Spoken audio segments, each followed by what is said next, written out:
Visit OnFireTV.com for live top stories, breaking news, and original shows. Welcome back. You and Diamond K in here, of course. TheDiamondKShow.com, OnFire-TV.com. A lot of things that we need to get into. Election day here in Maryland is just a few short days away on the Tuesday coming up, the 19th. Very excited about that, and I am very pleased that we are joined by one of the gubernatorial candidates. I'm really looking forward to speaking with, and we will do that right after this. The Flywire and TFP Entertainment presents the Flywire's 15th annual White Tie Affair. Baltimore's biggest and most celebrated event returns Sunday, July the 24th, 5 to 10 p.m. at Hammerjacks, the outdoor venue, 1300 Russell Street in downtown Baltimore.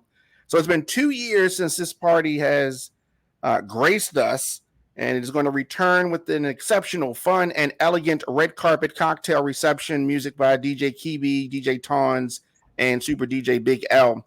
Tickets on sale right now. This is a all-white party, so the attire is fly and all white. Ladies, it is outdoor. There's gravel, so don't wear high heels. Sneakers, sandals, wedges, flats, highly recommended. Tickets on sale right now, hammerjacks.com. So I am joined by a former nonprofit executive, comes with a lot of experience by way of that, and he is running for governor of Maryland. Thank you for joining us, Mr. Jon Baron. Thanks for having me, Diamond K. It's a great pleasure to be here. Absolutely. So you have been busy campaigning, and I'm really pleased that you took some time to talk with me and our audience. And largely, we were talking off camera, a lot of people still undecided. This race is still wide open. Absolutely right. The latest polls show that more than 60%, almost 2/3 of voters still don't know who they're going to vote for. And many of the people who have tentatively decided say they could change their mind. So it really is a wide open situation, as you just described. Yeah. So as far as this race, what made you want to run for governor? Why did you do that? Well, just to give you very briefly my background, as you mentioned, I'm a former nonprofit executive. I founded and ran a nonprofit for 14 years. Before that, I headed a $1 billion technology program in the Clinton administration. I've been an appointee of Democratic and Republican presidents, and twice confirmed by the Senate. I've gotten major federal legislation enacted into law that's benefited our state, Maryland, and many other states. The reason I'm running for governor is that Maryland isn't making progress on major problems that are damaging millions of lives, and I'm offering a fundamentally different approach. In education, for example, more than a quarter of middle school students in our state can't read at a basic level. Those numbers are no different than they were 20 years ago. More than 500,000 Marylanders live below the poverty line, and our state has made no progress reducing our poverty rate in more than 30 years. Moderate income Marylanders have seen flat wages since the 1980s, while income inequality has soared. Racial inequities persist in all of these areas. Yeah. Our state, we can't just keep doing the same thing we've been doing for decades, rolling out one unproven government program after another and expect a different result, because unfortunately, many programs, even well-meaning programs, just don't work. Instead, to make progress, we need to expand solutions that don't just sound good, but have actually been tested in the real world and shown to make a big difference in people's lives. And that's what I would do as governor. And I'd love to discuss, some of those solutions with you. Yeah. I agree with everything that you said. And I think that most voters agree with that. And I guess it comes down to who they feel can get these things done. Right. As far as the governor, what, in your opinion, is the number one job of the governor? The number one job of the governor is to solve major problems. Poverty, stagnant wages, failing schools. That's what a governor does, really, to improve people's lives in areas where they are hurting. Now, what I would offer in that regard, different from other candidates, is not just the same old of we're going to try this new unproven thing, this new initiative, roll it out and hope it's going to work. What I'm offering are solutions that actually do work because they've been tested somewhere and shown to work. Let me give you one example in the area of increasing wages. Okay. One of my top initiatives in my first 100 days as governor would be to partner with businesses across the state of Maryland to provide effective job training to every young adult in the entire state who wants to advance. If it's done right, job training has been shown to increase earnings as much as $8,000 a year, or 40%. But the key is to focus that training on fast-growing industries like IT or healthcare, and to work hand in hand with employers who provide paid internships to the trainees. So under my plan, the state will pay for the training, the employers pay for the internships, our economy gets skilled workers, everyone benefits from this. Yeah, I mean, your approach is different, although it is sensible. We have been consistently having the same issues over and over again. As far as I want to stay on education for a minute. Yeah. Now, with regards to Baltimore and the problems that we have here with our education system, what are some things that you think could be done here to help improve things directly here, aside from what you just mentioned? Yeah. Well, in Baltimore schools are in a very serious situation, and they have been for a long time. And I've gone back. I don't know if others have done this, to the governor's elections of the 1990s, and they're all talking about the need to improve schools around the state, and especially the urgent need to improve schools in Baltimore. And here we are, more than 20 years later, still mired in the same problems. In Baltimore specifically, I mentioned the overall Maryland numbers, but 50% of eighth graders in Baltimore can't read at a basic level, and more than 60% can't do basic math. So those numbers are even worse than the Maryland averages. And a quarter of kids in Baltimore never graduate high school. I mean, what's the future for these kids? We're just perpetuating a cycle of poverty. So here's what I would do. Again, focus on solutions that have been shown to work. Number one, we would provide high quality tutoring, partner with Baltimore schools to provide high quality tutoring to every struggling first and second grader in the entire city. It's about 40% of all students in first and second grade. We would do that because tutoring in the early grades has been, if it's done right, has been shown to move them these kids up toward grade level early, before their problems get serious in later grades. And we would do this by recruiting an army of people from the community, including retirees and recent college graduates, to become tutors for a modest stipend as a public service. Essentially, it would be a community-wide effort to make sure that every student, every young kid starts their educational journey with success. That's one example. Where does that money come from? Well, actually, I propose this not just for Baltimore, but statewide. Mm-hmm. And if we do it statewide in the way I've described, where you're tapping into the commute people from the community, that's a very cost-effective way to do it. It would cost about $200 million a year to do it for every struggling first and second grader in the entire state of Maryland. That's not nothing, $200 million a year. Right. But in the context of the state's overall education budget, and even the increases that are slated under the blueprint, it is a small fraction. So this is a cost-effective investment that could be done with funds from the blueprint. It's at a point in time early in the child's schooling that could make an enormous difference. Definitely, and like you said, those early years are the foundational ones, and that's, if we can get them then, that would definitely make a difference. Let's talk about infrastructure for a minute. What are your thoughts on the red line? Well, I was very disappointed when Governor Hogan canceled the red line, extremely disappointed. We absolutely need an effective east-west transit solution. Presumably that's the red line. I was very proud of our congressional delegation for getting that reconsideration of the prioritization of the red line included in the bipartisan infrastructure bill. I absolutely support it. And, the studies have to be done and so on. The bottom line is we need an effective transit solution. There's no question about that for Baltimore, an east-west solution. The red line is the leading candidate, and I expect that to be the one. Yeah. That is something that just infuriated me. Governor Hogan, and I go on about that. Okay, so as far as the infrastructure, mass transit, you are support that and want to see that grow.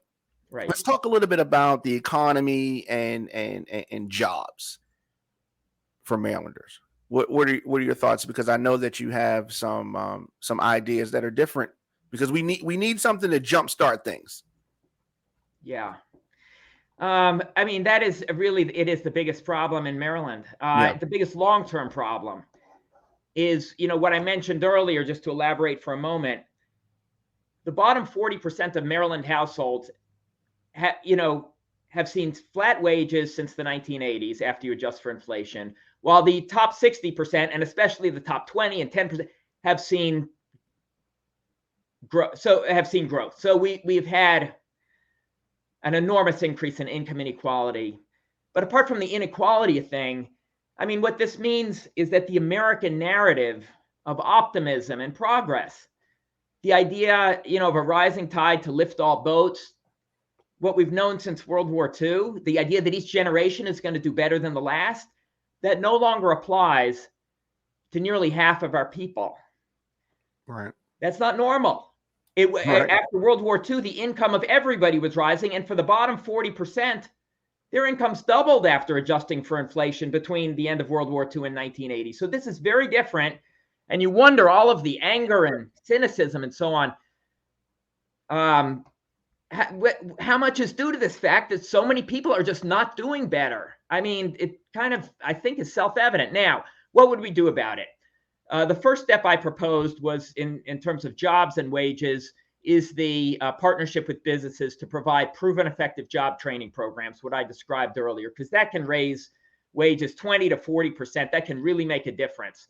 There are other things we can do. Another highly effective approach, and my philanthropic team was involved in this and its expansion, is career academies especially in high poverty high schools. These are small communities, learning communities within high schools that have a career theme like healthcare or engineering, and close partnerships with local employers who provide summer jobs for the high school students. They have been shown to increase long-term earnings by about $3,000 per person 11 years later. That's a huge difference. And that's true not just for the kids who go on to college, but for the kids who don't. One of the things we need to do, and these are just two examples, there needs to be a path forward for people who go to college, and most don't graduate. Most young people don't graduate, don't ever get a degree. There needs to be a path for them to get the skills, the credentials, and so on, to make it into the middle class themselves. Right. A lot of it is like I said, common sense. It's training, tutoring. I love how you consistently talk about involving the community and involving others, because they're affected by everything that happens with the children. They definitely are. So the career academies, I like that. And of course, people are going to say money. Where is this coming from? Where, how are we going to pay for this? How we're going to pay for that? I also like in your background the fact that you've worked, with Democrats and Republicans. Yeah. And that bipartisan involvement is good. Would you consider yourself to be a moderate or a progressive? That's a good question. And I'm not going to give you a straightforward answer, because the true answer is not so straightforward. My goals are progressive. and solidly in the Democrat, and I'm a lifelong Democrat. You hear me talking about reducing ways to reduce poverty, increase wages, improve public education. But when it comes to how do we get there, I'm really a pragmatist. It is a function of what actually works to get us there. What are some tested solutions to get us there? And that's how I really differ from the other candidates. I mean, one of the other candidates in addressing those same progressive goals, they miss a fundamental point, which is that many government programs, no matter how well-intentioned they are, don't work. They don't improve people's lives. And so when the other candidates propose, as they have across the course of this campaign, to roll out one new or expand an unproven program after another, I mean, that's just a recipe for more of the same. And that's what we've been doing for decades. So my strategy for achieving those progressive goals is very different. It is focusing on solutions like the ones I've described, like the tutoring, that have been shown to really, really move the needle on stagnant wages and low student achievement and all the rest. What would you say to your opponents that may say you don't have the experience in elected office to do what you want to do? And who's this fly by night coming through here? And obviously you're not that, but some of your detractors may come at things like that. Yes. Well, you must have been talking with Doug Gansler, because that's his line. He's the only experienced person in the entire field. I agree that experience is extremely important. I mean, I couldn't agree more, but it has to be the right kind of experience. My dad was a doctor, and he used to say that 30 years of doing the wrong thing is not clinical experience. Meaning, the last thing we need in office, as in the governor's office, is someone who has experience doing the same thing we've been doing for decades. Because again, that is a recipe for more of the same and lack of progress. What I bring is experience in driving major policy change, working with Democrats and Republicans to expand solutions that actually work, that have been tested and shown to work. So for example, I founded a nonprofit and ran it for 14 years. It was extremely effective. We worked with the Bush and Obama administrations to advance what are, not to get into they're called the tiered evidence initiatives. And they were major reforms. They had bipartisan support. These are together amount to about $1 billion. And these are spending programs that focus federal funds on solutions like the ones I've described, tutoring and others that have been shown to work. So we got those enacted into law. They were very successful in raising wages and education levels and the rest. Later, I headed the largest philanthropic initiative in the country, most recently up until last year, that identifies and expands proven effective social programs. And again, I've been an appointee of Democratic and Republican presidents. So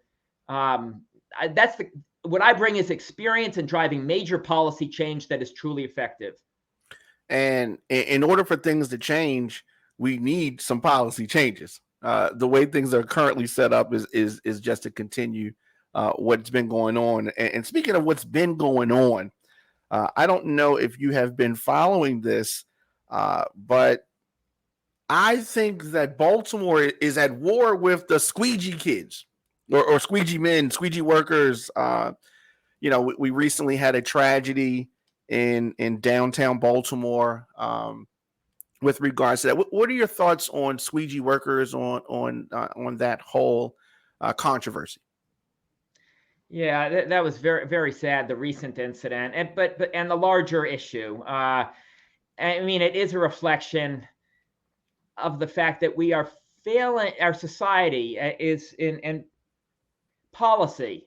Our leaders are failing in giving young people the education and the training and the skills they need to succeed in the workforce. I mean, these young people are doing it, these kids and, young adults, because they don't have access to, they don't have the training, the skills to earn a decent living. So they turn to this. It's really a reflection of that. That's why we need things like career academies that I described, and, effective job training programs as I've described. And in the schools, we can't settle for the same old, kids not reading in 8th grade and things like that. We have to do things different. Tutoring.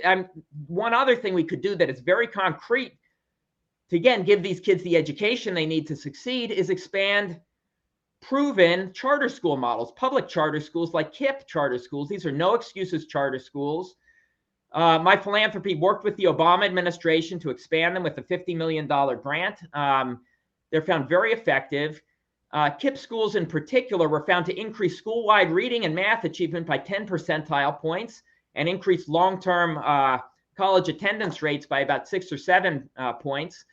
They exist to a small degree in Baltimore. We should expand that significantly. So long story, the short answer to your question is we need, on the squeegee kids, we need to give young people the skills, the training, the education they need to have a decent job and earn a decent living. Yes, absolutely. And it's all connected. I mean, we're talking about education, we're talking about infrastructure, and the lack of opportunities and poverty. It's all connected. Connected to crime, which is something else I want to talk about. As far as crime and poverty in Baltimore, and what is the state's role in this? Well, crime, as you know, I think everybody knows, is a very serious issue in Baltimore and in other parts of the state. I mean, people deserve the security of being able to go about their daily activities, to send their kids to school, and everyone should feel safe. And when we don't have that, that is just an urgent. It's an urgent problem. It would be one of my top priorities to partner with Baltimore to address it. I mean, Baltimore has, 7 years in a row with more than 300 homicides per year, right? Which is back where we were in the crime wave of the 1990s. So one of the things I would do, again, at the beginning of my administration, because I would prioritize this, would be to partner with Baltimore city officials, including the police department, on crime prevention and crime fighting strategies that have been tested elsewhere and found to reduce crime. I'll give you one major example. There are others. There's an approach to crime fighting that's called focused deterrence, which recognizes that the majority of violent crimes are carried out by people who are repeat violent offenders. Right. And this approach invites these individuals in for meetings with social service agencies and community leaders and law enforcement, and offers them a positive way forward, like counseling and job opportunities and so on, but also makes clear that if they continue to act violently, they're going to be the focus of extraordinary attention from law enforcement. Now, when it has been implemented effectively, as it was in Oakland, California, for instance, there it helped bring down the homicide rate over a 5-year period by about 50%. It was a very steep drop, and it's been found effective elsewhere in New Orleans and elsewhere. So the police chief Harrison in Baltimore is receptive to it, and the mayor is receptive to it. And as governor under my administration, we would be a full partner both on the law enforcement side and on the opportunity side in making it successful, providing all the resources, the staff, and so on to make this work. So essentially, you're putting the I don't know, putting them on notice, right? You're putting them on notice, and you're letting them know you're on our radar. What can we give you with regards to help to kind of stop what you're doing? Because if not, we're going to turn it up. Is that essentially what you're saying? And we're going to focus. So in order to reduce crime, in your opinion, is about focusing on these repeat offenders, these groups that keep doing things, and either getting them to stop or getting them off the streets, and that will help us reduce. That is right, and you put it very well. I think that Police Chief Harrison described it as We'll help you if you let us, but we'll stop you if you go in the wrong direction. Yeah, I like that. And, a partner in Annapolis is what Baltimore needs. And I just feel that we have not had that. We've had an adversarial relationship. I think that, the governor's mansion has had that with the mayors here in Baltimore for the entire time that he has been there. And so the black female mayors that we've had, I think that he's had an adversarial relationship with them, and with regards to your running mate, Miss Williams, what made you select her? What I think that is she could have been mayor here in Baltimore. She checks all of those boxes. What? Tell me something about Miss Natalie Williams. Natalie Williams is wonderful. That's the overall thing I would say about her. I've gotten to know when we started together as running mates, we knew each other some. I knew her background and everything. She's a terrific communicator, among other things. But just as far as her background, she is a well-respected political leader. She was the head of the Ward 8 Democrats in Washington, D.C., as well as a communications professional for a number of nonprofits, and a healthcare advocate. She is among other things, she's a breast cancer survivor and started a foundation to increase breast cancer awareness among women of color. On the campaign trail, I think we're an interesting combination. I mean, you've heard my communication style. A lot of it is about the details of the programs, and they've been shown to increase earnings, 20, 40%. She's very different, and I think complementary. She talks about it from a personal, just in a more more natural way, but it's a more personal communication style. I love doing events with her. She's a wonderful running mate and thought partner, and I think she'll be a terrific lieutenant governor. Yes. How much I really enjoy your commercials. And so when you're knocking on doors and you're talking to folks, what do they say about your commercials? Well, thank you. They say, you're the guy on the bike. Right. Yeah. So the tandem bike commercial with Natalie. And I love that. I love discussing that with them. And it makes me think, well, we at least they paid attention to it. Yeah. It's different. It's different.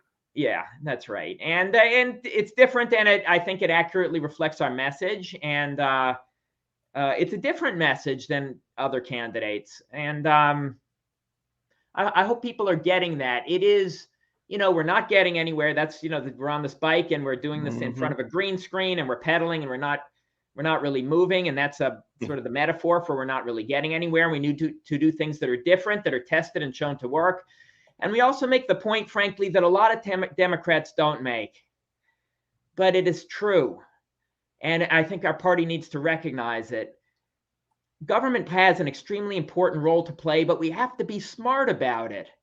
We can't just fund things and say, well, we're spending money on the schools or whatever, and that's all we need to do. The details of what we fund matter a lot. And that's what we try to, whether we're funding something that's really effective or we're funding something, as many things are, that are well-meaning but don't work, don't improve participants' lives. So that's a challenge to get across in a 30-second commercial, but we try to get a hint of that. Yeah. If you've been following what a lot of pundits are saying, that this is, and I guess if you look at history, the Republicans are coming back big, and this is going to be a disaster for Democrats. Do you really think that you can defeat whoever the Republican nominee is, or are we doomed for more Republican policies here in Maryland? I think it depends on a lot of things. What happens between now and November, of course, and who the Republican nominee is. It looks probably going to be Kelly Schultz. Right. I think would be a formidable candidate. If it's Dan Cox, I think that would be very bad for our state and very bad thing for the Republican Party to do, because he's perpetuating a lot of the Trump, and he's supported by Donald Trump and espousing Trump's views. So, but getting back to your question, I think my message is one that attracts Democrats, independents, and moderate Republicans. Mm-hmm. That's been true across my career. As I mentioned, I am a lifelong Democrat, but I was appointee of President Bush and of President Clinton. So I have bipartisan background. I have worked with Democrats and Republicans to get a lot of these major reforms enacted into law. And the reason, and my message all these years and throughout the campaign is, I am not advocating a major expansion in state spending or taxes or the size of government. I am advocating a major expansion or increase in the effectiveness of government. The idea that when we spend money, when government spends money, we should be spending it on programs that actually work, that improve people's lives. And that is a message throughout my career and on the campaign trail that appeals across the aisle. It's just a common, as I think you said it, I hope you said it, it's common sense. This is the way we ought to be doing things. Yeah. It's not a Democratic idea particularly. So it's more about what we're spending the money on, not just spending a whole lot of new monies is what you're saying. That's exactly right. Yeah. So I agree with that. And it's about getting it done. A lot of folks don't want change. There's some people at the top that like the way things are, and so you would be battling that. Do you have a preference for who you would face in the general election? I hope, I hope for the sake of the state of Maryland, I think Dan Cox would be an easier candidate to run against, but I hope for the sake of everyone and our society and the social fabric and all the rest, that it's not him, that Kelly Schultz is the nominee. Well, so you don't subscribe to the, because some Democrats are thinking, I've been seeing there's some PAC that's has an ad that I think is kind of promoting Cox almost. Right. So there's this thinking nationwide that the far right candidate, they kind of highlight them almost, and they think that that's an easier race. So do you think that's an easier race against Cox? I do, but I am so that is just a cynical approach, and it can backfire because it can backfire. It can backfire. It's too clever by half. I think that's what the expression is. Yeah, it really can backfire. You're exactly right. Yeah, absolutely. I really appreciate the time that you spent talking with us. As far as folks finding out more about you, supporting the campaign, how can they do that? First of all, Diamond K, thank you very much for this opportunity. I really appreciate it. I've enjoyed this immensely. If people want to learn more about my campaign, the place to go is jonbaron.com. And there you have it on the screen, jonbaron.com, with John without an H. Right. As far as closing out, if you could just tell folks again why you are the best person for the governor's mansion in Maryland. Because, my goals are democratic: improve public schools, break the cycle of poverty, and so on, increase wages. But unlike other candidates who are just going to roll out, whose approach is just to roll out one unproven plan after the next and hope it's going to work, that's what we've been doing for decades. That's a recipe for more stagnation and all of these long-term problems like student achievement and the rest. My approach, along with Natalie Williams, my running mate, is fundamentally different. It is funding solutions like the ones I've described that have actually don't just sound like good ideas, but have actually been tested in the real world and shown to make a big difference in people's lives, like statewide tutoring, job training, and partnership with local employers and all the rest. 20 years from now, Are we going to look back at this time and say, we faced all of these persistent problems, stagnant wages, stagnant student achievement, stagnant poverty rates, and we just kept doing the same thing again and again? Or will people look back at this time and say that in this moment, Maryland did something extraordinary? We led the nation. We pioneered a new governing approach based on solutions that don't just sound good, but have actually been tested and shown to make a big difference in people's lives. And that we finally moved the damn needle on education and stagnant wages and racial equity and all these other problems. That's the future that I want for Maryland. And I'm asking for your vote next week. Thank you. Absolutely. That's really good. I mean, what you're talking about, some people are going to say is too bold, but bold action is exactly what we need. And it's not bold for the sake of being bold. It's not reckless. It's proven. And I like your approach, and definitely best of luck to you. Thank you very much. Again, thanks for having me. Thank you. All right.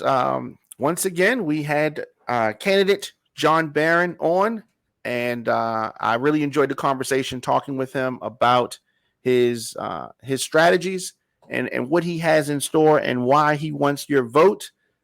Tuesday, July the 19th is, you got to make it happen. Okay. That's when you have to get out and vote. And I really want folks, I encourage you to get involved. You must vote. You cannot sit back and complain about what's happening and not participate in the process. So you have some homework to do. You have a little bit of time, not a lot of time, a little bit of time, and visit Jon Baron, jonbaron.com.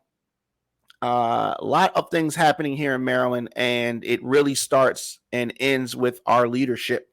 So folks, get involved. Time is of the essence. And the Maryland primaries. We'll be back here tomorrow, of course, at 6 p.m. But in addition to that, election night, 8 p.m., we're going to be covering all of the races and talking about everything. So join us then on fire-tv.com. Of course, oh my goodness, I cannot get out of here without talking about the Baltimore Crown Awards has been connecting, developing, honoring, and promoting the Baltimore scene. Get your green clothes ready, formal, semi-formal, however you feel fly. The 2022 Baltimore Crown Awards is an emerald party. The Baltimore scene is green. Nomination process happening right now, and this will determine the actual nominees for the show. We need your input.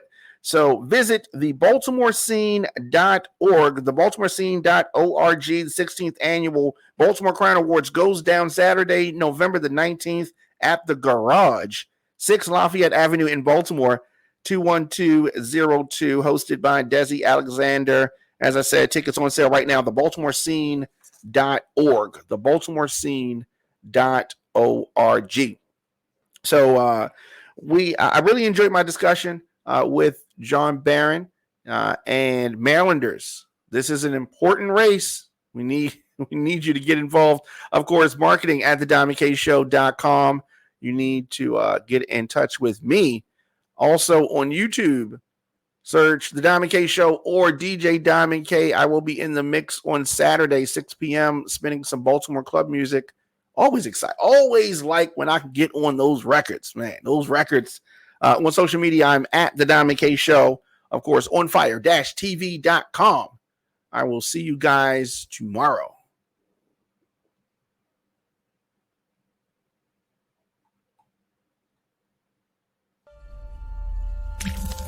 Visit onfiretv.com for live top stories, breaking news, and original shows.